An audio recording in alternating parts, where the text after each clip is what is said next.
Subscribe करें और bell दबाएं ताकि कोई खबर रह न जाए।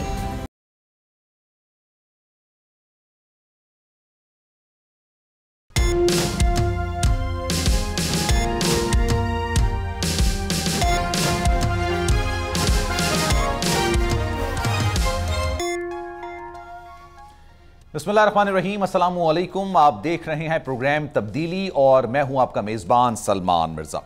जनाब, पाकिस्तानी सियासत एक दिलचस्प टॉपिक है, एक बड़ा दिलचस्प किस्म का सब्जेक्ट है। आप रोजाना इसको पढ़ेंगे, आप रोजाना इसका मुशाहिदा करेंगे, आपको रोजाना कोई ना कोई ऐसी चीज नजर आएगी जो माजी में कभी नहीं हुई होगी। मैं आपको बड़ी दिलचस्प मिसाल देता हूं। पाकिस्तान की कोई भी सियासी जमात, मुस्लिम लीग नून को ले लें आप, पाकिस्तान पीपल्स पार्टी को ले लें आप JUI को ले लें आप, ये बड़ी जमात है ना पाकिस्तान की। आप इनके किसी भी रहनुमा से सवाल करेंगे कि जनाब आप मुल्क में जमहूरियत चाहते हैं, नहीं चाहते, सबका जवाब ये होगा कि नहीं जनाब, मुल्क के अंदर जमहूरियत होनी चाहिए और इख्तियारात की मुंतकली आम आवाम तक, निचली सतह तक होनी चाहिए। सबको उनके बुनियादी हुकूक मिलने चाहिए। तमाम जमातों का यकसा जवाब होगा। लेकिन सवाल यह पैदा होता है कि जब ये तमाम बातें उनकी अपनी पार्टी के अंदर इलेक्शंस, जिसको इंट्रा पार्टी इलेक्शंस कहते हैं, जो पूरी दुनिया के अंदर बड़े अहम समझे जाते हैं, लेकिन पाकिस्तान के अंदर इंतहाई गैर अहम होते हैं। आप सोच सकते हैं, अगर मैं आपसे सवाल करूं कि पाकिस्तान पीपल्स पार्टी आज इंट्रा पार्टी इलेक्शंस का ऐलान करती है, क्या कोई बिलावल भुट्टो जरदारी के अलावा पाकिस्तान पीपल्स पार्टी का चेयरमैन बन सकता है? चले इससे आगे की बात मैं करता हूं। क्या कोई बिलावल भुट्टो जरदारी के अगेंस्ट, उनके मद्दे मुकाबिल कागजात नामजदगी जमा करा सकता है कि नहीं जनाब, बिलावल साहब चेयरमैन नहीं बनेंगे, चेयरमैन तो मैं बनूंगा?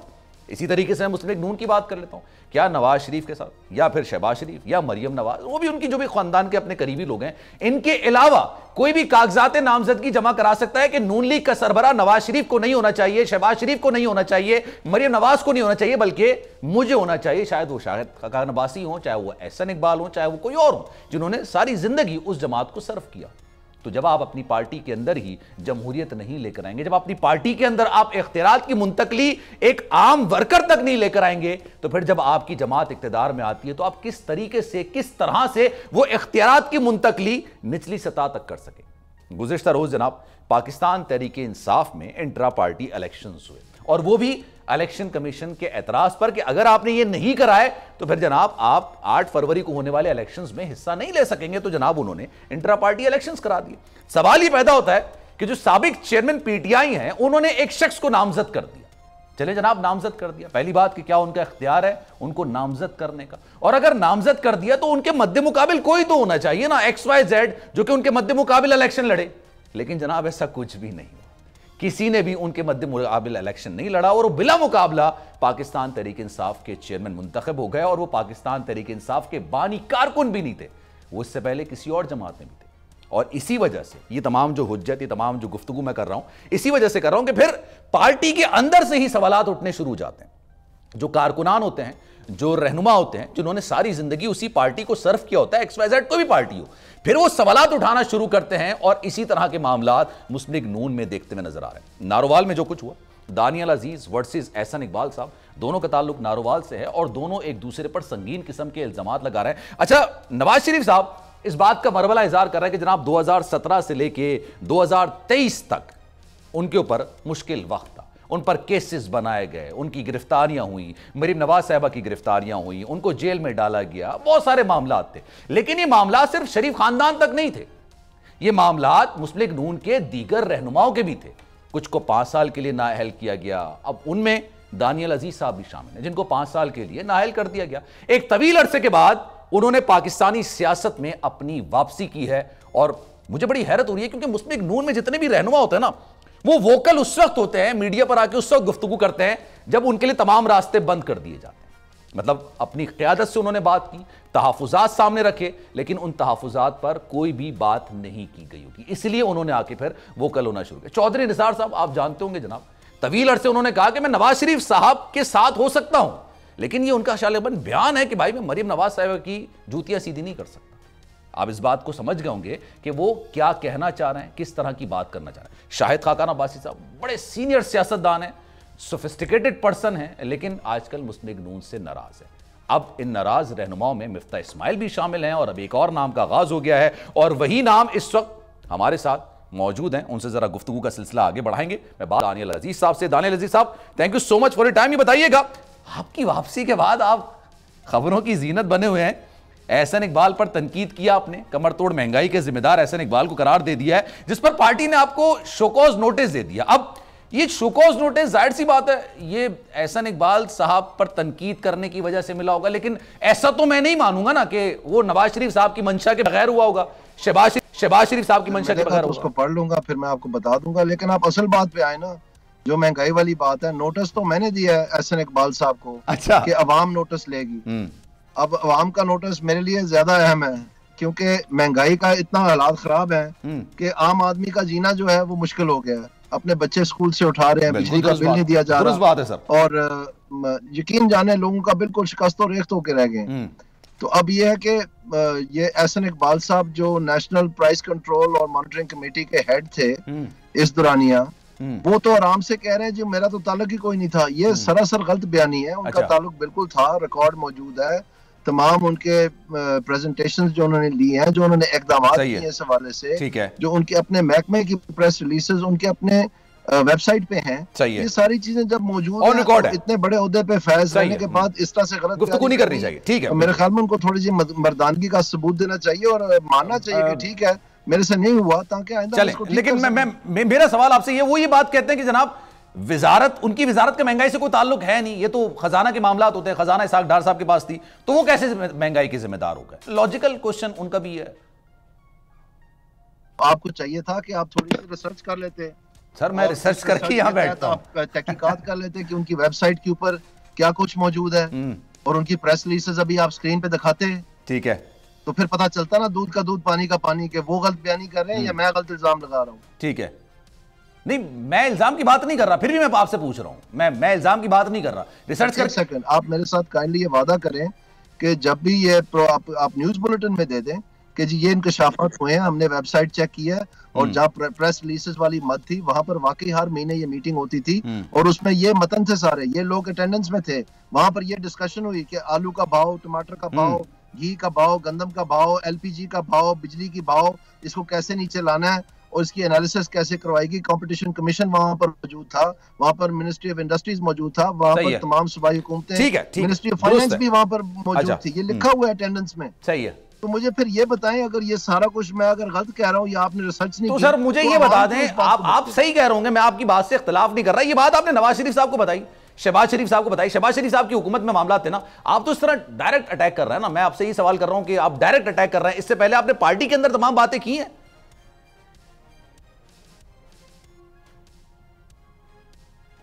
जी सर, मैंने लातादाद दफा अपनी जमात की हायरार्की को इस बात से आगाह किया है। अच्छा, लातादाद दफा मैं आपको है। बता ही नहीं सकता, सालों साल कि महंगाई का कुछ करें, बयानी का कुछ करें, महंगाई का कुछ करें, बयानी का कुछ करें, महंगाई का कुछ करें, बयानिया का कुछ करें। मैं कह के थक मारा हूँ, मेरे यकीन जाने मतलब मेरा मुंह लाल हो गया बात कर करके।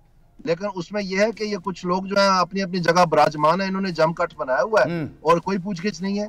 तो अब आवाम पूछे कि टाइम आ गया तो आइंदा जमात की साख को हम इस तरह से ठेस नहीं पहुंचा सकते। सही है, आप मुझे बताएं, ये कहा जा रहा है कि मैंने जमात की साख को ठेस पहुंचाई है। अच्छा, कहा दानियल साहब कहा यह भी जा रहा है कि ज्यादा नहीं है, ये महंगाई का इतना मामला नहीं है। बात दरअसल ये है कि जनाब आपकी नाअहली की मुद्दत खत्म हो चुकी है, आपने भी इलेक्शन लड़ना है, टिकटों की तकसीम का मामला है और ये टिकटों की तकसीम के मामलात में भी आपने बात की, लेकिन फिर वो बात का जवाब नहीं मिला, तो फिर आप इस तरह आगे वोकल हो रहे हैं। महंगाई की बात इतनी नहीं है जितनी बात टिकटों की तकसीम के मामले पर है, तो ऐसा ही है सर, आप अपने लोगों को आगे लाना चाहते हैं।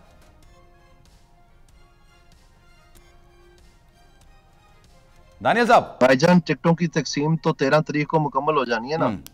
आपको पता है इस बात का या ये भी नहीं पता आपको? सर मुझे पता है, बिल्कुल पता है। आज क्या तारीख है? आज 3 तारीख है ना गालिबन, अगर आपको पता है इसका? 3 तारीख है, 10 दिन रह गए हैं। अच्छा, तो आपके ख्याल में 10 दिन में पाकिस्तान में महंगाई मुक जानी है, खत्म हो जानी है कमर तोड़? तो सर बात तो फिर वही है ना, मैं आपसे फिर ये बात कर रहा हूं कि एहसन इकबाल फिर बात कोट क्यों कर रहा है, एहसन इकबाल को क्यों कोट कर रहा है? भाई आप खुद सोचे ना, ये तो बात को डिफ्लेक्ट करने का तरीका है, क्योंकि असल हकीकत तो उनको पता है।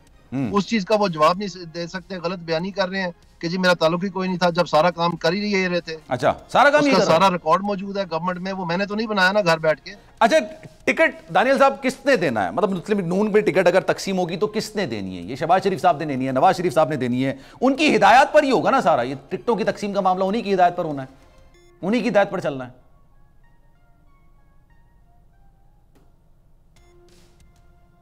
गालिबन ऐसी कोई बात नहीं है, बल्कि उन्होंने टीवी पे कहा है कि मुझे कोई इख्तिलाफ नहीं है, टिकट किसी को भी मिल जाए, लेकिन किसी लोटे को नहीं मिलना चाहिए। अब लोटे की बड़ी इंटरेस्टिंग बात है, वो कहते हैं जब इनके अपने बेटे बिला मुकाबला इलेक्ट करवाए गए थे चेयरमैन जिला काउंसिल, उस वक्त इसी जिसका ये बात जिनको ये लोटा कह रहे हैं अवैस कासिम को, इनकी वोटें तब तो बिल्कुल पाक और आमीन थी, अब वो लोटे बन गए हैं। और जिसको ये सारा दिन लिए फिरते हैं साथ में वजीर अकरम को, और उसको कल परसों हफ्ता पहले उन्होंने नून लीग में ज्वाइन करवाया, वो किस जमात में से आए हैं, वो उसको क्या कहते हैं आप? और ये जो बाकी सारे आए हैं, चलो मैं थोड़ा सा आगे बढ़ता हूं। आप पर ये भी ताकीद की जा रही है सर, आप पर ये भी कहा जा रहा है, ऐसा इकबाल साहब बोल रहे हैं कि जनाब आप बिलावल भुट्टो जरदारी साहब की जबान बोल रहे हैं। जब नवाज शरीफ साहब मुल्क में वापस आए थे, उनका इस्तकबाल भी किया गया, पुरतबाक इस्तकबाल था, उन्होंने कहा जनाब हमारा बयानिया हमारी परफॉर्मेंस पर मुश्तमिल होगा।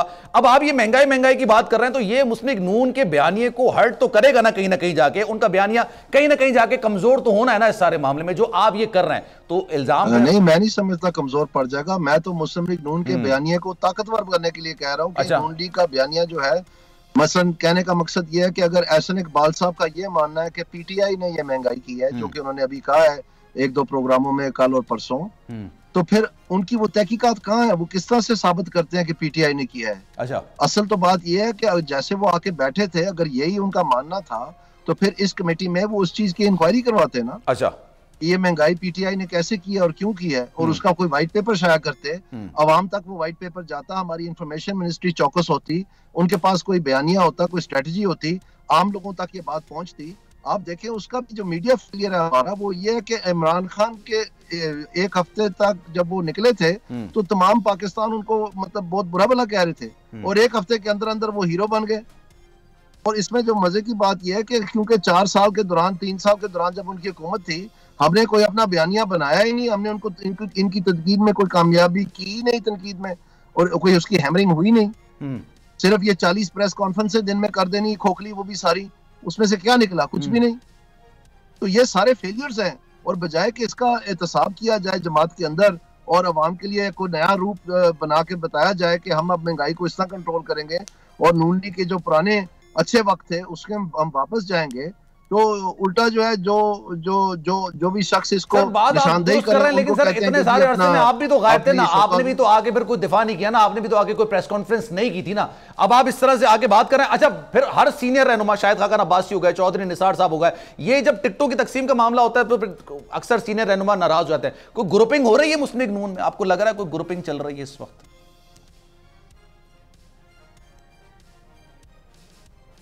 जी सर, मैं जितने भी महाजों पे लड़ा हूं पाकिस्तान मुस्लिम लीग नून के लिए, जो ये वाला महाज है जिसमें मैं पाकिस्तान मुस्लिम लीग नून के लिए लड़ रहा हूं, ये उन सारों को मिलाएं तो ये उससे अकेला जो है अहम है। तो सर फिर मेरा सवाल ये है ना कि आपकी बात पर फिर मियां शहबाज शरीफ साहब, नवाज शरीफ साहब स्टेप क्यों नहीं ले रहे, अगर उनको लग रहा है कि आप बिल्कुल दुरुस्त बात कर रहे हैं, और अगर आप कर रहे हैं तो दुरुस्त बात?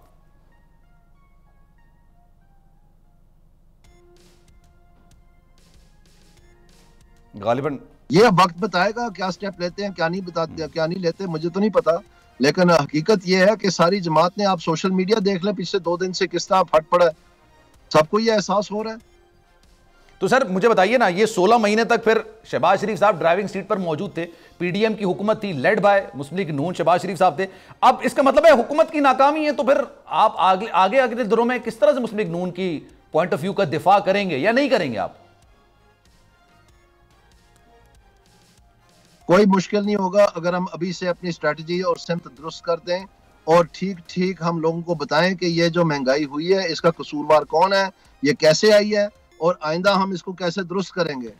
मैं आपकी बातों चाहिए हमें। मैं आपकी बातों से ये अखज़ कर रहा हूं कि आप ये कह रहे हैं कि शहबाज शरीफ साहब के दौर के अंदर जो महंगाई हुई थी, एहसन इकबाल साहब उसके जिम्मेदार हैं, और खुद आके बरमला इसको एक्सेप्ट करें कि हाँ भाई मैं जिम्मेदार हूं, प्रेजेंट कंट्रोल कमेटी का मैं सरबराह हूं, तो मैं जनाब मैं जिम्मेदार हूं उसका, यही आप कहना चाह रहे हैं? मैं समझता हूं कि जो महंगाई की असल वजह थी उसकी तहकीकात करके वो अवाम के सामने इफेक्टिवली पहुंचानी चाहिए, ताकि बच्चे बच्चे की जुबान पर हो। और ये जो मरियम औरंगजेब और एहसन इकबाल का दोनों का फेलियर हुआ है कम्युनिकेशन का, इंफॉर्मेशन का, और उसके साथ साथ इसकी प्राइस कंट्रोल का और उसकी तहकीकात का, ठीक है, ये इन चीजों की वजह से इनको इन जिम्मेदारियों से बरतरफ करना चाहिए। तो ये अगर ये सारी बता देंगे बातें, तो फिर मंशूर क्या बनाएंगे? फिर क्या मंशूर बनाएंगे? मेरा आपसे एक बुनियादी सवाल ही है, नून लीग का एक मंशूर होना चाहिए ना, जो हर दूसरे दिन अपडेट हो जाता है। तो अब क्या होना चाहिए नून लीग का मंशूर?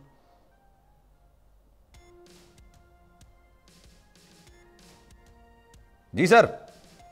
इस पाकिस्तान के मुस्लिम लीग नून का सिर्फ एक मंशूर होना चाहिए, वो महंगाई और बेरोजगारी का खात्मा है। इसमें ज्यादा मीन मेख की जरूरत नहीं है कि हम आसमान से तारे तोड़ लाएंगे और ये कर लेंगे वो कर लेंगे। सिर्फ लोगों को ये बता दें ताकि वो इज्जत की कमा के 2 वक्त की रोटी खा लें और उनके बच्चों को जो है ना को मुलाजमत का आगे से सिला मिल जाए। अच्छा, ये अवाम चाहती है। आपकी मुलाकात हुई जब से नवाज शरीफ साहब वापस आए, आपकी 5 साल तक नाअहली थी, आपकी कोई उनसे मुलाकात हुई और फिर आप कह रहे हैं कि जनाब उनसे मुलाकात से लोग रोक रहे हैं। कौन लोग हैं ये जो आपको मियां साहब से मुलाकात से रोक रहे हैं?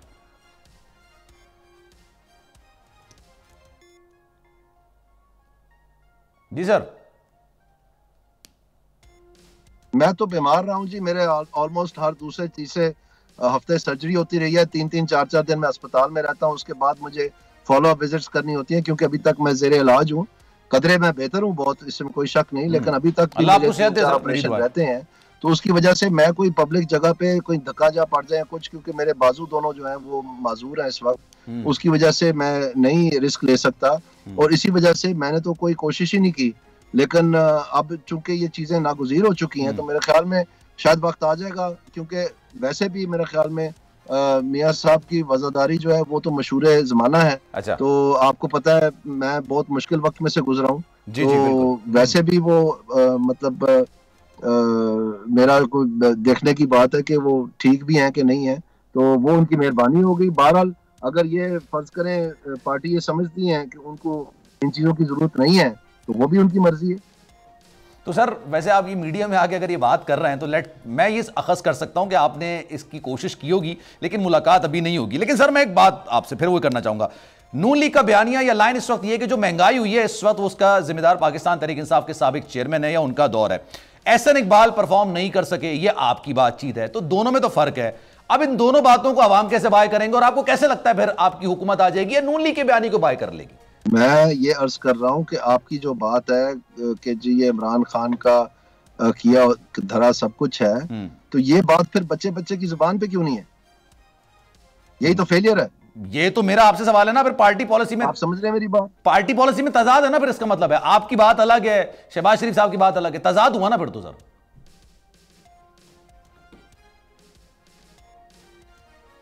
सर फ्रीजिंग आ रही है आपकी तरफ कुछ? जो महंगाई और बेरोजगारी का सारा सिलसिला है, जैसे मैं आपको बता रहा हूँ, उसमें सबसे बड़ी बात मद महंगाई की है। इसकी जिम्मेदारी एहसन इकबाल साहब की थी, तो ये वहां पर रिसर्च करके कंटेंट डेवलपमेंट करते हैं ना कि ये पीटीआई का किस तरह से कसूर है, वो डिटेल बताते हैं ना। अगर माशाल्लाह इतने बड़े प्रोफेसर हैं, लेकिन इन्होंने तो ये काम नहीं किया। जो ये आज बातें कर रहे हैं कि जी इंटरेस्ट रेट और एक्सचेंज रेट और बैनुल अक़वामी सतह से महंगाई आई वगैरह, वो बातें वो प्राइस कमेटी में क्यों नहीं कर रहे थे? उधर तो वो कह रहे थे कि ये मुनाफाखोरी को रोको और ये हाल है महंगाई को रोकने का। तो वो जितना रुका आपके सामने है, पाकिस्तान में रिकॉर्ड महंगाई हुई है। तो ये चीजें उस वक्त नहीं इनको याद आती थी या इनको पता ही नहीं था, ये किसी ने अब आके बताया जब ये पकड़े गए हैं। और अगर उनके पास ये चीजें होती, ये सारी तहकीकात करके अगर ये ना भी करते तो इंफॉर्मेशन साइड को तो करनी चाहिए थी।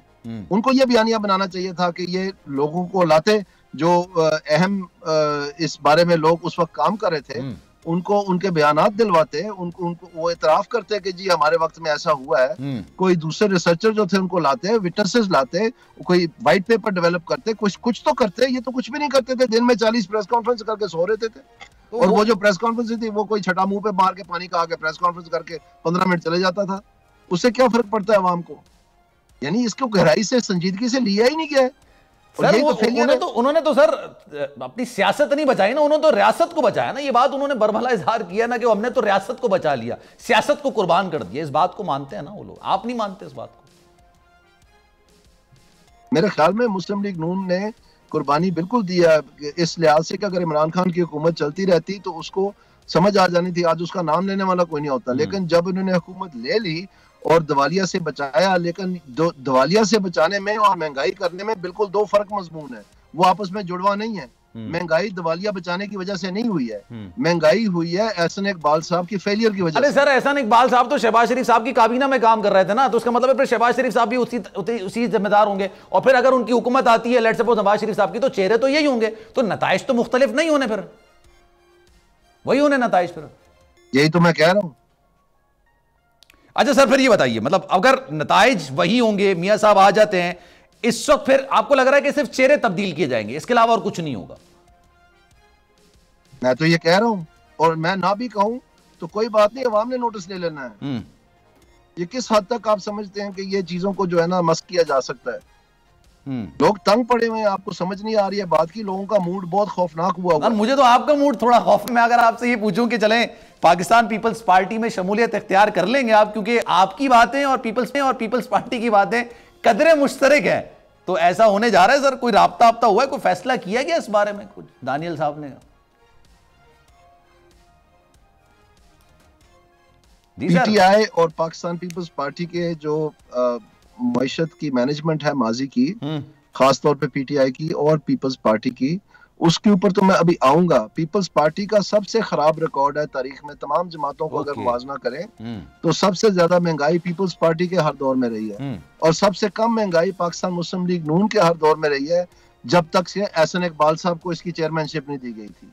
ये तारीख का रिकॉर्ड की बात है, ये भी काइंडली अपने रिसर्च स्टाफ को बोले कर ले। आखिरी जुमला, कोई और जमात मेरे साथ राब्ता करने की जुर्रत भी नहीं कर सकती। अच्छा, जुर्रत भी नहीं कर सकती आपसे राब्ता करने की? चलें, much for your time. Daniyal sahab इस वक्त हमारे साथ मौजूद थे, उन्होंने कहा जनाब कोई भी जमात से मेरा राब्ता नहीं है और कोई जमात मुझसे राब्ता करने की जुर्रत नहीं कर सकती, नून लीग में हूं। लेकिन सवाल ही पैदा होता है कि वो, जाहिर सी बात है, एहसन इकबाल पर इतनी ज़्यादा शदीद तनकीद कर रहा है। मेरी कोशिश होगी कि एहसन इकबाल को भी अगले शो में अपने साथ में दावत दूं कि वो आप आगे जवाब दें। लेकिन एहसन इकबाल साहब भी अगर काम कर रहे थे तो वो शहबाज शरीफ साहब की काबीना में काम कर रहे थे, शहबाज शरीफ साहब के अंडर काम कर रहे थे। ऐसा तो नहीं ना कि एहसन इकबाल साहब सारे फैसले अपनी मर्जी के ले रहे थे। यही बात मैं पाकिस्तान पीपल्स पार्टी के रहनुमाओं से भी करता हूं कि बिलावल भुट्टो जरदारी साहब अगर ये बात करते हैं कि पाकिस्तान महंगाई लीग है, पीएमएलएन को अगर वो ताना देते हैं कि जनाब ये पाकिस्तान महंगाई लीग है, तो उसी की काबीना में, यानी उन्हीं की काबीना के अंदर बिलावल भुट्टो जरदारी भी तो काम कर रहे थे ना। और काबीना, कैबिनेट जो होती है, वो कलेक्टिव रिस्पॉन्सिबिलिटी का नाम होती है। ऐसा नहीं हो सकता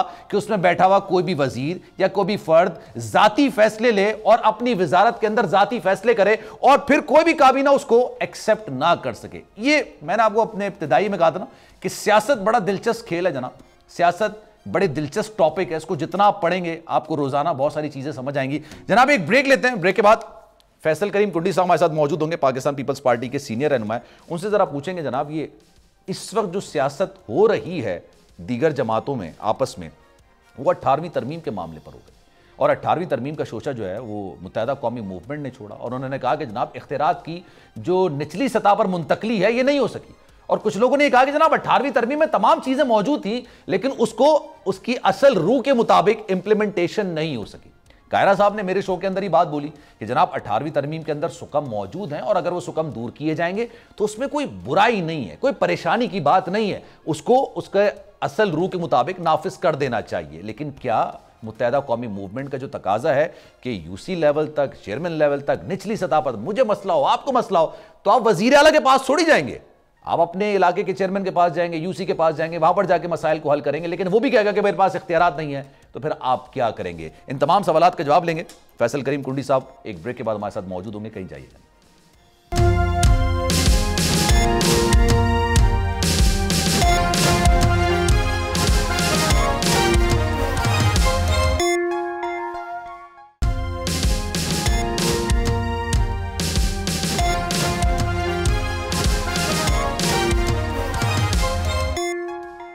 जनाब प्रोग्राम में एक बार फिर से आपको खुशामदीद कहते हैं। इस वक्त 18वीं तरमीम का जिक्र काफ़ी ज़्यादा किया जा रहा है और मुख्तलिफ सियासी जमातों की तरफ से किया जा रहा है। कुछ सियासी जमातें हैं जो इसके हक में हैं और ये बात कह रही है कि जनाब 18वीं तरमीम बिल्कुल दुरुस्त है और उसमें गालिबन सिर्फ एक ही जमात है, पाकिस्तान पीपल्स पार्टी, क्योंकि पाकिस्तान पीपल्स पार्टी 18वीं तरमीम को अपना तोहफा समझती है, अपना कारनामा समझती है।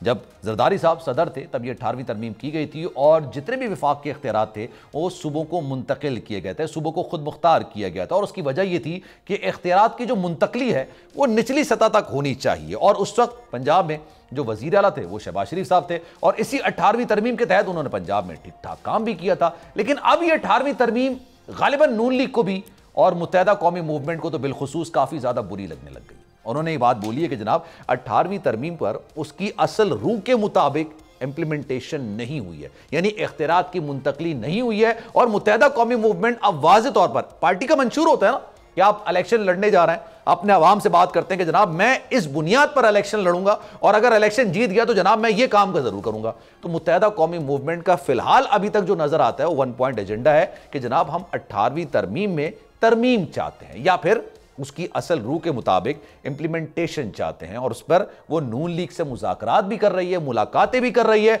और उनको कायल करने की कोशिश कर रही है कि अगर नून लीग हुकूमत बना लेती है तो जनाब पहला काम वो 18वीं तरमीम के हवाले से करेंगे, यानी सूबों के जो इख्तियारात हैं वो वापस वफाक की तरफ चले जाएंगे या फिर 18वीं तरमीम को उसकी असल रूह के मुताबिक इंप्लीमेंटेशन पर यकीनी बनाया जाएगा। फैसल करीम कुंडी साहब इस वक्त हमारे साथ मौजूद हैं, जरा गुफ्तगू का सिलसिला उनसे आगे बढ़ाते हैं। फैसल साहब अस्सलाम वालेकुम सर, ये बताइएगा ये 18वीं तरमीम का मामला इस वक्त काफ़ी ज़्यादा गर्म है। बिलावल भुट्टो जरदारी तो उस पर कह रहे हैं कि जनाब ये डाका होगा सूबों के इख्तियारात पर, वसाइल की तकसीम पर। पीपल्स पार्टी के लिए ये 18वीं तरमीम रेड लाइन क्यों बन गई? अगर इस्लाहात होनी चाहिए, अगर हो सकती हैं, अगर कोई सुकम है तो दूर कर लेना चाहिए, इसमें बुराई क्या है? बिस्मिल्लाहिर्रहमानिर्रहीम। देखें, पाकिस्तान पीपल्स पार्टी वो जमात है जिसने इस मुल्क को एक बेआइन सरजमीन को एक आइन दिया था, मुत्तफिक आइन दिया था। उसके बाद जो है डिक्टेटर ने जिस तरीके से इस आइन की शक्ल बिगाड़ी थी, आइन में जो काम किया था उसको 18वीं तरमीम के जरिए हमने दोबारा उसको अपनी जो है 2008 से देर जब हमारी हुकूमत हमने अपने आइन को अपनी असल शक्ल में जो है वो बहाल किया। सही है। और उस 18th अमेंडमेंट में ये भी शामिल थे और आज इनको ये पता चल रहा है कि ये आइन जो है 18th अमेंडमेंट है, इसको जो है विजिट करना चाहिए। बेसिकली ये इस चीज के खिलाफ है कि सूबाई खुद मुख्तारी सूबों को और खासकर छोटे सूबों को जो हकूक मिल रहे हैं, चाहे वो खैबर पख्तूनख्वा है, चाहे बलूचिस्तान है, चाहे सिंध है, बिल्कुल, और पंजाबी बिल्कुल है, उनको क्यों जो है इख्तियारात मिले और क्यों है? वो कहते हैं कि ये सूबे हमेशा जो है वो मरकज के जो है वो मोहताज रहे। सूबे से जो है बहुत सी चीजें जो है अगर आप बलूचिस्तान को देखें उसमें भी मिले, बाकी सूबों को भी मिले, तो ये नहीं चाहते, ये कहते हैं कि हमेशा सूबे जो है फेडरेशन के मोहताज रहें और फेडरेशन से ही पैसे मांगे, जो कि पाकिस्तान पीपल्स पार्टी बिल्कुल एक्सेप्ट नहीं करती। और पाकिस्तान पीपल्स पार्टी चाहती है कि इस पर कोई चीज ना हो। और 18th अमेंडमेंट तो देखें, बल्दियाती इदारों के इख्तियारात भी हैं। अब खुद एहसन इकबाल के खिलाफ उनकी पार्टी के लोग खड़े हो गए। अब हमने उनको नहीं कहा कि आप खड़े हों, उनके खुद अपने पार्टी के लोग खड़े होकर और सवाल उठाना शुरू कर दिए हैं जिसपे उन्होंने उनको शोकाज नोटिस दिया है। अच्छा सर, लेकिन तो लिहाजा ये आपके सामने है कि क्या बात दुरुस्त है सर, आपका ताल्लुक खैर केपी से, लेकिन मैं ये बात करना चाह रहा हूँ पीपल्स पार्टी बिलखुसूस क्योंकि 2008 से सिंध में हुकूमत कर रही है, सिंध की प्रिसाइजली अगर बात की जाए तो शायद ये मामला नहीं होंगे, मैं शायद का वर्ड इस्तेमाल कर रहा हूं, लेकिन उसी दौर में जब ये 18वीं तरमीम हुई थी तो पंजाब में वजीर आला शहबाज शरीफ साहब थे। उसी 18वीं तरमीम के तहत उन्होंने वसाइल का इस्तेमाल भी वहां पर किया, आवाम तक काफ़ी ज़्यादा काम भी किया, पंजाब की शक्ल चेंज करके रख दी, लाहौर की शक्ल चेंज करके रख दी। 18वीं तरमीम के तहत ही तमाम चीज़ें हुई ना सर। अब 18वीं तरमीम फिर क्यों मुस्लिम लीग नून को, व्हाट डू यू थिंक, आपकी नज़र में बुरी लग रही है? देखें, ये तो मुस्लिम लीग वाली बता सकते हैं कि उनको 18वीं तरमीम अचानक बुरी क्यों लगी। और आपको पता है कि 18वीं तरमीम के जरिए मियां साहब तीसरी दफा वजीर आजम बने थे और उसी में वो किया था, हालांकि डिक्टेटर ने उसको जो है कहा दो दफा से ज्यादा जो है वजीर आजम नहीं बन सकते हैं। जी बिल्कुल। ये तो भी बता सकते हैं कि उनको क्या तकलीफ हो रही है या क्या चीज हो रही है 18वीं तरमीम से। हमें तो कोई नहीं, और हम आइन का और 18वीं तरमीम का तहफ़्फ़ुज़ हर सूरत में करेंगे, आखिरियत तक करेंगे। और अभी तो इनकी अभी हुकूमत नहीं है और आइन में तरमीम के लिए 2/3 मेजोरिटी चाहिए। ये प्रेसिडेंट जरदारी साहब भी थे जिनकी हमारे पास जो सिंपल मेजोरिटी नहीं थी और उन्होंने तमाम पॉलिटिकल पार्टीज को इकट्ठा किया, एक जो है कमीशन बनाया, स्पीकर और चेयरमैन सेनेट ने, स्पीकर नेशनल असेंबली और चेयरमैन सेनेट ने, और उसके बाद मुतफिक का तौर पर। लेकिन सर ये जो बात आप बात कर रहे हैं ना, बिल्कुल आप ही की जमात के कमर जमान कायरा साहब सीनियर लीडर हैं, पंजाब से उनकी नुमाइंदगी है, बहुत सीनियर लीडर हैं जनाब, वजीर इत्तलात भी वो रहे हैं, एक तवील खिदमात हैं। उन्होंने ये बात कही कि जनाब सुकम हो सकते हैं कि मैं जरा सुनवा देता हूं आपको ताकि आपको वाज़ेह तौर पर पता चल जाए कि उन्होंने मेरे शो के अंदर 18वीं तरमीम में तरमीम के हवाले से क्या कहा। जरा सुनिए सर। अगर कोई सुकम है अगर कोई मामलात हैं तो उसको दुरुस्त कर लेने चाहिए, और अगर उसकी इंप्लीमेंटेशन नहीं हुई है तो उसकी इंप्लीमेंटेशन को यकीनी बना लेना चाहिए। तो सर इसमें बुराई तो कोई भी नहीं होनी चाहिए ना। बिल्कुल, इसमें कोई दो राय नहीं। कमर जमान खैर साहब ने जो बात की है, 3 अमेंडमेंट आए हैं, उसके अंदर कोई पॉजिटिव चीजें अगर आप अमेंडमेंट करना चाहें, उसमें कोई वो नहीं है कि आप कहेंगे 18वीं तरमीम के बाद कुछ नहीं होगा। उसमें अगर आप कोई तरमीम कराना चाहें, अच्छी चीजें हों जो रह गई हों, हमेशा इसमें जो है वो जगह होती है जिसमें चीजें होती हैं कि आप इसको जो है वो चीजें इम्प्रूव कर सकते हैं। सही है। जहाँ तक इम्प्लीमेंटेशन की बात है, अभी तक भी बहुत सी चीजों पे 18वीं तरमीम में जो है जो डेवोल्यूशन ऑफ पावर्स हैं और डेवोल्यूशन ऑफ मिनिस्ट्रीज हैं वो भी रहती हैं, जिससे बिलावल साहब ने कहा है कि अभी तक जो है चीजें रहती हैं जो कि वफाक के पास हैं। तो वो चीजें भी अभी जो है उसको देखनी पड़ेगी, अब इम्प्लीमेंटेशन करना पड़ेगा। पूरा जो है 100% अमल दरामद नहीं हुआ, उसको भी इंशाल्लाह ताला पाकिस्तान पीपल्स पार्टी की हुकूमत आएगी, हम उसको भी देखेंगे, और अगर पॉजिटिव चीज हो, इंप्रूवमेंट हो तो बिल्कुल हम उसको। चलें सर, मूविंग फॉरवर्ड, अब मैं 18वीं तरमीम से थोड़ा सा आगे बढ़ के अपनी आपकी और मुस्लिम लीग नून के दरमियान, आपकी मतलब पाकिस्तान पीपल्स पार्टी और नून लीग के दरमियान जो लफ्जी जंग जारी है, उसमें हर गुजरते दिन के साथ आपकी जमात की तरफ से तेजी आती जा रही है। अच्छा, मुस्लिम लीग नून इस पर ना खास रिएक्शन देती नहीं है, और अगर रिएक्शन उनसे मांगा जाए तो कहते हैं जनाब अगर पीपल्स पार्टी हम पर तनकीद नहीं करेगी तो वोट किस बुनियाद पर लेगी। तो ऐसे ही है सर, आप तनकीद करके ही सिर्फ वोट लेना चाहते हैं, अपनी कारकर्दगी सामने नहीं रखना चाहते। देखिए, पहले तो मुस्लिम लीग वाले हमें बताएं कि उनके वोट किधर हैं। बिलावल भुट्टो जरदारी साहब वाहिद लीडर हैं जो अवाम के अंदर मौजूद हैं। बिल्कुल सर। वो मिट्टी में भी अभी उन्होंने जलसा किया, उसके बाद खैबर पख्तूनख्वा में उन्होंने 6 कन्वेंशन किए हैं, उसके बाद बलूचिस्तान में यौम तासीस था। अभी 7 तारीख से हमारे खैबर पख्तूनख्वा के जो है जलसों का सेकंड फेज जो है वो शुरू होने जा रहा है, शुरू हो रहा है। फिर खैबर पख्तूनख्वा आ रहे हैं, फिर पंजाब भी जाएंगे। सही है। उससे पहले वो सिंध में और साउथ पंजाब में उन्होंने जो विजिट्स अपने किए थे, उसमें कन्वेंशन तो नहीं थे, विजिट थे, अवाम में मौजूद हैं। ठीक है। मुस्लिम लीग के हमारे दोस्त कहते हैं कि हम 120 सीटें कौमी असम्बली की जीत रहे हैं। आपको भी याद होगा कि जब हमारी हुकूमत थी और मियां शहबाज शरीफ साहब वजीर आजम थे, हमजा साहब जो थे वो वजीर आला थे, और 20 सीटों पे ज़िमनी इलेक्शन था, और 20 सीटों में से 1 सीट जीती और 19 सीटें PMLN हारी। तो लेटेस्ट जो इलेक्शन हुआ है वो 20 ज़िमनी इलेक्शन हुए थे, और 2 कौमी असम्बली के थे, एक मुल्तान में था और एक कराची में था, हम दोनों जीते थे। और 20 सीटें जब हुई थी उसमें से 1 सीट जीते और 19 आ रहे हैं। तो लेटेस्ट जो रिजल्ट है उसके मुताबिक तो इनके लिए पंजाब जो इनका गढ़ था वो इनके लिए गढ़ साबित हो गया है। तो अब देखते हैं कि जब 8 फरवरी को इलेक्शन होता है तो क्या होता है क्या नहीं होता। लेकिन इनके लीडर जब से बाहर से आए हैं, क्या इन्होंने कोई कन्वेंशन किए हैं, क्या कोई अवाम में गए हैं? अगर गए हो तो आप मुझे बता दें, मुझे नजर नहीं है कि अवाम के अंदर मौजूद हों, अपना बयानिया लेके गए हों, वोट को इज्जत दो की बात की हो, मुझे क्यों निकाला की बात की हो, फ्री एंड फेयर इलेक्शंस की बात की हो। मैं तो नहीं देख रहा, आपने देखे तो आप मुझे बता। सर आप 20 सीटों की बात कर रहे हैं, बात बिल्कुल दुरुस्त है। 2 आप जीते, 1 नून लीग जीती, बाकी 17 कोई और जीता था, उनका भी मेंशन आपको करना खैर चाहिए था। लेकिन चलें मूविंग फॉरवर्ड, इन तमाम बातों के बाद भी जितनी भी दीगर जमातें हैं जो हुकूमत बनाने के लिए कारगर साबित होती हैं, लेट सपोज अगर सीटें कम पड़ रही हों, मुत्तहिदा कौमी मूवमेंट हो गई, काफ लीग हो गई, बाप पार्टी हो गई, उनका झुकाव मुस्लिम लीग नून की तरफ क्यों है? अगर जाहिर सी बात है तमाम सीटें ज़िमनी इंतखाबात हारे हैं, आपकी कारकर्दगी ज़्यादा है, बिलावल साहब जा रहे हैं भाई, लोग और नहीं जा रहे हैं, नवाज शरीफ साहब ने एक ही जलसा किया है, उसके बावजूद तमाम जमातों का फोकस नून लीग ही है, इसकी क्या वजह है? देखें, जब आप बात कर रहे हैं MQM उनसे मिलने आई है, बिल्कुल अच्छी बात है, उनसे मिले, GDA भी इत्तेहाद करे। GDA और MQM के साथ पाकिस्तान पीपल्स पार्टी का कभी भी इत्तेहाद नहीं हुआ। लाहौर आने के बाद अपने इलाकों में विजिट करने से पहले मियाँ साहब, शहबाज शरीफ साहब, मरियम साहिबा और उनकी पूरा काफिला बलूचिस्तान गया, और बलूचिस्तान उनके पास गया जब जिन लोगों ने बलूचिस्तान अवामी पार्टी ने जब यूसुफ रज़ा गिलानी को वोट किया था, तो ये लोग क्या कह रहे थे उस वक्त, और शेम के नारे भी मरियम नवाज साहिबा ने लगाए थे, और इन्होंने क्या क्या हम पे जो है वो तनकीद नहीं की, और पत्नी बाप का बाप और पत्नी क्या क्या कर रहे थे। लेकिन अच्छी बात है, हमारे इत्यादी रहे हैं, इनके ऊपर किसी सियासी बाप ने हाथ रख लिया इनके सर के ऊपर, अच्छी बात है। लेकिन कम से कम उनसे माफी तो मांगे थे जो स्टेटमेंट वो दे रहे थे। पता नहीं, मुझे तो नहीं पता इन्होंने अपने उनके साथ आंखें कैसे मिले होंगी जो इन्होंने बयानात दिए थे जिस किस्म के, और आज फिर वो उनके सामने बैठे, तो करें, इतिहाद तो है। पाकिस्तान भी बस पार्टी का जो फोकस है वो इलेक्शन के बाद के इतिहाद के ऊपर है।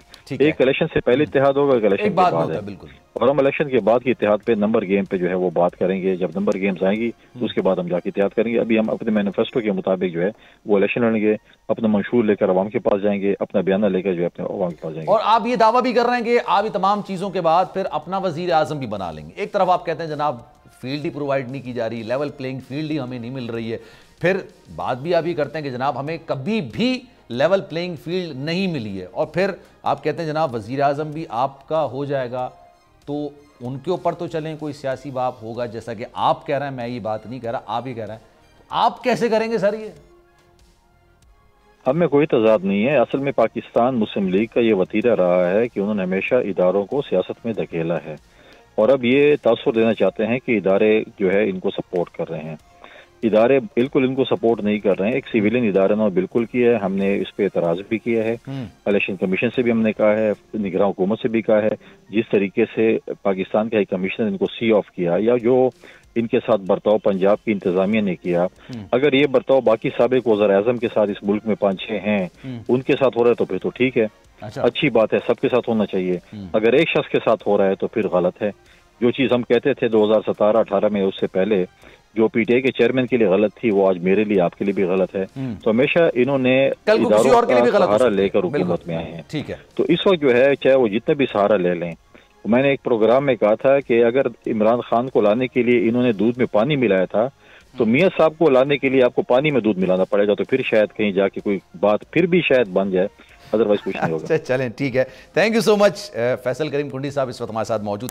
छोटी सी ब्रेक ले लेते हैं, ब्रेक के बाद वापस आएंगे। तो इंट्रा पार्टी इलेक्शन जो पाकिस्तान तहरीक इंसाफ क्यों है, इसमें कितनी शफाफियत थी, कितने मामला थे, क्या तरीक़ेकार होना चाहिए था, और क्या ये जो रिजल्ट्स निकल कर सामने आए हैं, क्या इसको, क्योंकि अकबर एस बाबर साहब कल मेरे साथ शो में मौजूद थे, उन्होंने कहा मैं इलेक्शन कमीशन में तो चैलेंज करूंगा, और उम्मीद है कि मैं जाके सुप्रीम कोर्ट के अंदर भी कर दूं। अभी हम वकला से बात कर रहे हैं, तो जनाब अहमद बिलाल साहब हमारे साथ मौजूद होंगे पिलडाट के, उनसे ज़रा पूछेंगे कि क्या तरीक़ेकार होता है और क्या तरीक़ेकार अपनाया गया है। एक ब्रेक लेते हैं, ब्रेक के बाद वापस आएंगे।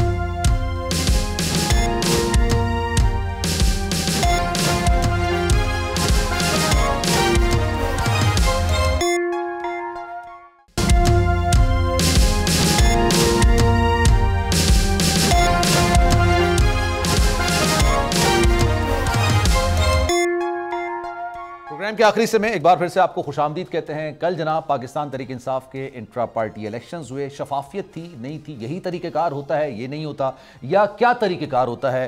अहमद बिलाल महबूब साहब इस वक्त हमारे साथ मौजूद हैं, उनसे ज़रा मजीद बात करते हैं। अहमद साहब अस्सलाम वालेकुम सर। देखा होगा आपने कल इंट्रा पार्टी इलेक्शंस हो तो गए हैं, अब ये ज़ेर बहस भी हैं, बातचीत भी इन पर हो रही है, तमाम मामलात भी हो रहे हैं। क्या उसूल होते हैं सर इंट्रा पार्टी इलेक्शंस के? क्या इसी तरह से होते हैं जिस तरह से कल पाकिस्तान तहरीक इंसाफ ने करवाए हैं, या कोई और तरीकेकार भी होता है? शुक्रिया। देखिए, कोई असूल इस तरह से तो सब पार्टियों के लिए एक से नहीं होते। हर पार्टी का अपना कॉन्स्टिट्यूशन होता है, और उस कॉन्स्टिट्यूशन के मुताबिक फिर उसे इलेक्शन कराने होते हैं। इलेक्शन कमीशन भी यही देखता है कि उसने अपने कॉन्स्टिट्यूशन के मुताबिक उस वक्त पे इलेक्शन कराए हैं जिस वक्त पे उनकी टर्म खत्म हो रही थी पिछले ऑफिस बेयरर्स की। जी जी। तो असल चीज तो ये देखने वाली होती है।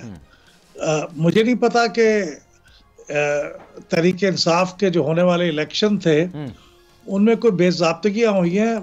मैं इसलिए यकीन से नहीं कह सकता क्योंकि मुझे पता ही नहीं है कि जिन रूल्स के तहत उन्होंने इलेक्शन कराए हैं वो क्या थे। अच्छा। क्योंकि इन्होंने अपना कॉन्स्टिट्यूशन 2019 का वो तब्दील कर लिया था 2022 के कॉन्स्टिट्यूशन में, और अब 22 का कॉन्स्टिट्यूशन बहुत छोटा सा कॉन्स्टिट्यूशन है, 30 पेजेस का। ठीक है। जबकि 107-8 पेजेस का था 2019 का। उसकी बजाय अब उन्होंने रूल्स बना दिए थे इलेक्शन से मुतल्लिक भी और कुछ दूसरे मामलात के मुतल्लिक। तो मेरा पहला जो एक क्वेश्चन है वो तो ये है कि ये रूल्स कहाँ हैं? ये रूल्स हमारे इल्म में तो नहीं है और ना उनके मेंबर्स के इल्म में होंगे, क्योंकि उनकी वेबसाइट पे रूल्स नहीं है। अगर रूल्स ये सामने होते तो फिर पता चलता कि क्या तरीक़ेकार है इलेक्शन का। दूसरी बात यह है कि ये इलेक्शन का एक प्रोग्राम होता है ना, आप अनाउंस करते हैं कि अच्छा साहब अब ये इलेक्शन उस तारीख को होंगे, जिन लोगों ने नॉमिनेशन पेपर जमा कराने हैं वो इस तारीख तक करा दें, इस तारीख तक वापस हो जाएंगे। वो प्रोग्राम भी हमारे इल्म में तो नहीं है। और वो बहुत ही क्लोज था, इसलिए कि जिस दिन इलेक्शन लड़ने का ऐलान हुआ है उसके तीसरे दिन ये इलेक्शन हो गए हैं। जी जी। तो ये जरा जल्दी में हुआ है और इसमें मेरे ख्याल में मेंबर्स अगर कोई इलेक्शन में हिस्सा लेना चाहते होंगे तो उनके लिए जरा मुश्किल हो गई होगी, तो उन्होंने इलेक्शन में हिस्सा नहीं ले पाए। दुरुस्त है। तो ये 2-3 मोटी मोटी बातें हैं। और फिर ये कि सारे लोग बिला मुकाबला हो गए, कोई भी कंटेस्ट ही हुआ, ये इतनी गैर मामूली बात इसलिए नहीं है कि दूसरी पार्टियों में भी कम बेश यही होता है। बिल्कुल, ये बात पीपल्स पार्टी के इलेक्शन जो 2021 में हुए वो भी ऐसे ही हुए, और जून 23 में PMLN के जो इलेक्शन हुए वो भी ऐसे ही हुए। तो वो भी होते हैं, लेकिन मसला ये है कि अब ये PTI की चूंकि एक इलेक्शन कालदम करार दिए जा चुके थे, तो इसलिए अब उसके ऊपर तवज्जो बहुत होगी, माइक्रोस्कोपिक उनके ऊपर स्क्रूटनी होगी इलेक्शन कमीशन की तरफ से। तो इनको जरा एहतियात से इलेक्शन करवाने चाहिए थे, और हो सकता है उन्होंने करवाए हों, हो सकता है ये एक्सेप्टेबल हो इलेक्शन कमीशन को। ये तो मैं अपनी मालूमात की बुनियाद पे कह रहा हूँ कि मुझे मालूमात नहीं है। ठीक है। मैंने चीफ इलेक्शन कमिश्नर साहब को एक मैसेज भी भेजा कि आप मेहरबानी करके वो रूल्स जो है वो बता दें कि वो कहाँ है। वो अभी तक उसका जवाब नहीं मिला। तो वो रूल्स अगर पता होते और प्रोग्राम ट्रांसपेरेंट होता तो फिर कोई एतराज की बात नहीं थी, क्योंकि इमरान खान साहब की हिमायत याफ्ता जो भी पैनल होता उसे जीत जाना था, इसमें तो कोई शक की बात नहीं है मुझे। लेकिन ये प्रोसीजर को ट्रांसपेरेंट ना रख के उन्होंने अपने लिए एक मुश्किल क्रिएट कर दी है। उसके ऊपर आपकी बातों से कुछ पॉइंट्स मैंने निकाले। जो आपने कहा ना कि जनाब ये कागजात नामजदगी जमा कराने की तारीख होती है, फिर उस पर एतराजात होते हैं। सर, कागजात नामजदगी तो जमा कराने के लिए कागजात प्रोवाइड किए ही नहीं गए ना। अकबर एस बाबर साहब मेरे साथ मौजूद थे, उन्होंने कहा ऐसा कोई मामला था ही नहीं ना, तो बिला मुकाबला हो गया। ऐसा नहीं कि किसी ने उसको कॉन्टेस्ट नहीं किया, लेकिन करने नहीं दिया गया, ऐसा पता चला है। तो आपको क्या लगता है सर, ये मामला इलेक्शन कमीशन में जाएगा तो क्या होगा? देखिए, उनको खदशात तो बहुत से होंगे ना। अब ये पार्टी इस वक्त बहुत दबाव में है। ठीक है। इनके सारे टॉप लीडर्स कैद खाने में हैं, और जो बच गए हैं कैद में जाने से वो इस वक्त ज़ेरे ज़मीन चले गए हैं अपने आप को महफूज रखने के लिए। सही है। तो यह है तो बहुत मुश्किल चीज इलेक्शन करवाना या कोई भी एक्टिविटी इस पार्टी के लिए करना बहुत मुश्किल काम है। सही है। इस बात को हमें अप्रिशिएट करना चाहिए। तो खदशा ये होगा कि अगर हम देर करेंगे तो ऐसा ना हो कि अचानक इलेक्शन कमीशन शेड्यूल का ऐलान कर दे और वो नॉमिनेशन फॉर्म जमा कराने के लिए और हमारे पास सिंबल ही ना हो। सही है। तो फिर हम क्या करेंगे? तो जल्दी इलेक्शन करा के जमा करा दें ताकि हमें सिंबल मिल जाए। तो ये गालिबन उनके जहन में रहा होगा। मुझे नहीं मालूम कि क्यों उन्होंने जल्दी की। हालांकि उनको अगर 20 दिन का वक्त दिया गया था तो 20 दिन के वक्त से पहले तो वो नॉमिनेशन फॉर्म्स कि जो एक मरहला होता है बिल्कुल उस पे गुजार डेडलाइन है वो तो खत्म नहीं होने वाली थी। ठीक है, सही है। तो इसलिए मेरे ख्याल में वो 1 हफ्ता और ले सकते थे इसको प्रॉपरली कराने के लिए। और आखिरी बात यह है कि ये 3 सतह पे इलेक्शन कराने होते हैं, एक नेशनल लेवल पे, एक प्रोविंशियल लेवल पे और एक लोकल सतह पे। तो ये प्रोविंशियल और नेशनल लेवल पे तो बाजार लगता है कि हो गए हैं, लेकिन लोकल सतह पे यानी जिले की सतह पे, डिवीजन की सतह पे, तहसील की सतह पे और जो आपका सबसे छोटा लेवल होता है ब्लॉक कोड, उसकी सतह पे वहां इलेक्शन हुए या नहीं ये तो नताइज से नहीं पता चला। चलें, तो ये भी एक क्वेश्चन हो सकता है कि आपने तीसरे टीयर पे इलेक्शन नहीं करवाया। एज आई मेंशन, कल अकबर एस बाबर साहब जो कि बानी कारकुन है पाकिस्तान तहरीक इंसाफ के, मेरे पास शो में मौजूद है। तवील मेरी उनसे जरा गुफ्तगू शुनीद हुई। उन्होंने कहा जनाब स्क्रूटनी का अमल तो बाद में होता, वोटिंग का अमल तो बाद में होता, तमाम चीजें बाद में होती, वोटर लिस्टें हमें नहीं दिखाई गई, कागजात नामजदगी जमा कराने का कोई ऑप्शन ही नहीं था। मैंने कहा कागजात नामजदगी मुझे दे दें, उसका कोई ऑप्शन नहीं था। मरियम औरंगजेब साहबा कह रही है जनाब ये धांधली नहीं धांधला था। अब अकबर एस बाबर साहब के जितने भी एतराजात थे ना वो बहुत सॉलिड किस्म के थे। तो आपको क्या लगता है इलेक्शन कमीशन नोटिस लेगा इसका?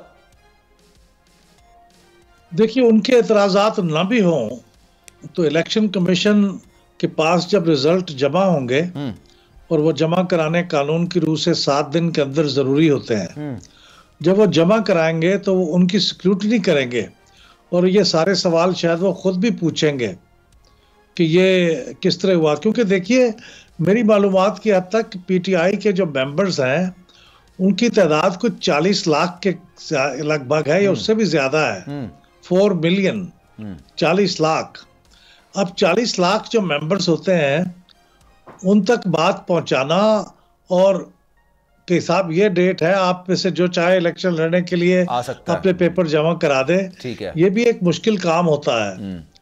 तो उस दिन जो केपी में जो लोग जमा थे वो जमा होने का तो कोई खास मकसद भी नहीं था, क्योंकि वो तो बिला मुकाबला ही इलेक्शन हो गया, वोट डालने की तो आई। तो ये ठीक है, ये हो सकता है, ये बात ठीक हो, क्योंकि खान साहब का हमायत याफ्ता पैनल हो सकता है किसी दूसरे ने ये जुर्रत ही ना की हो कोई इलेक्शन लड़ सके। और अकबर एस बाबर साहब के बारे में तो वो कहते हैं कि वो तो मेंबर नहीं है, हालांकि अदालत उन्हें कहती है कि वो मेंबर हैं। तो ये भी एक इशू होगा।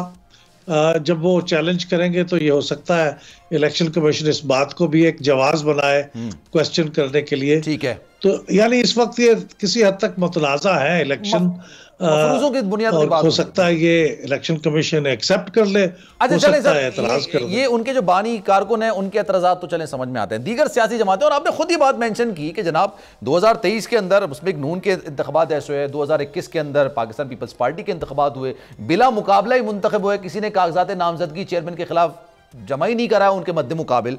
तो सर इसमें दूसरी जमातों का क्या स्टेक है, वो क्यों इस इलेक्शंस पर तनकीद कर रहे हैं? देखिए, सियासी एतबार से तो जाहिर है उनको अपने सियासी मुखालफों पे तनकीद करने का हक है, और वो उस हक को इस्तेमाल कर रहे हैं। अच्छा। लेकिन हकीकत यह है कि उनका तो तनकीद करना इतना बनता नहीं है, क्योंकि उनके अपने इलेक्शन भी कमोबेश इसी अंदाज में ही हुए हैं ना। वो भी बिला मुकाबला मुंतखब हो गए, और बड़ी अनसर्टन कंडीशंस में हुए PMLN के इंतखाबात। PTI के भी इसी तरह बहुत बिला मुकाबला एक बहुत जल्दबाजी में हो गए। लेकिन वो ज़माना शायद कुछ और था, जब उस पर कोई एतराज़ात इलेक्शन कमीशन नहीं उठाता था। सही है। और जो भी रिजल्ट आ जाते थे उसे मनवन तस्लीम करके वो नोटिफाई कर देते थे। अब ये नई रिवायत शुरू हुई है कि उन्होंने PTI के इलेक्शन रिजल्ट के ऊपर एतराज़ किया है, बहुत बारीक बीनी से उसका तनकीदी जायजा लिया है, जो उनके 12 सफ़े के ऑर्डर के अंदर लिखा हुआ है।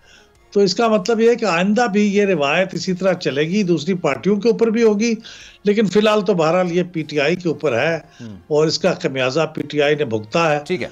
और आइंदा अल्लाह करे ना भुगतना पड़े। Moving forward sir, what do you think who is most popular? मतलब अगर चले, मैं शख्सियत की बात नहीं करता, मैं लीडर की बात नहीं करता, सियासी जमातों में कौन सबसे ज्यादा मकबूल इस वक्त आपको नजर आ रहा है? तमाम जमातें वोटर्स को रागिब कर रही हैं अपनी तरफ। नवाज शरीफ साहब के बारे में भी कहा जा रहा था कि जब वो आएंगे तो वोटर्स को रागिब करेंगे। आपकी नजर में कौन सी जमात इस वक्त मकबूल है sir? What do you think?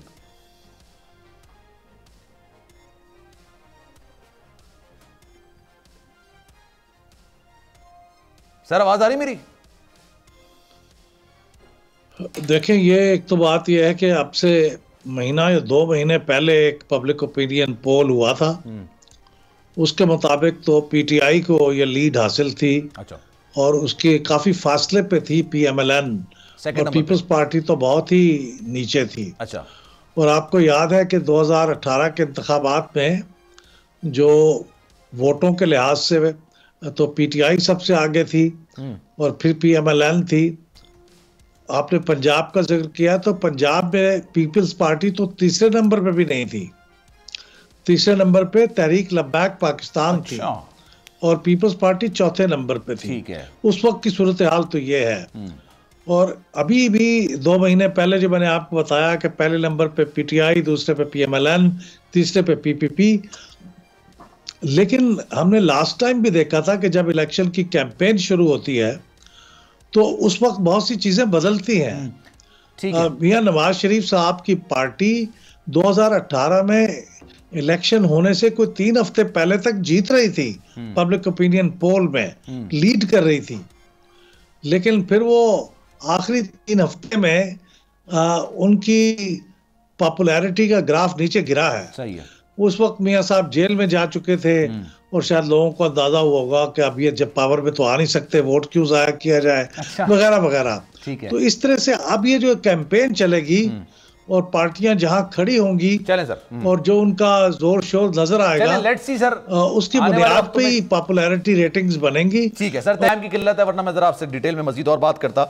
Salman Mirza को दीजिए इजाजत। जिंदगी रही, सेहत रही, आपकी दुआएं रही तो इंशाअल्लाह अगले हफ्ते सैटरडे को 10 बजे आपसे फिर मुलाकात होगी। अपना बहुत ख्याल रखिएगा। अल्लाह हाफिज।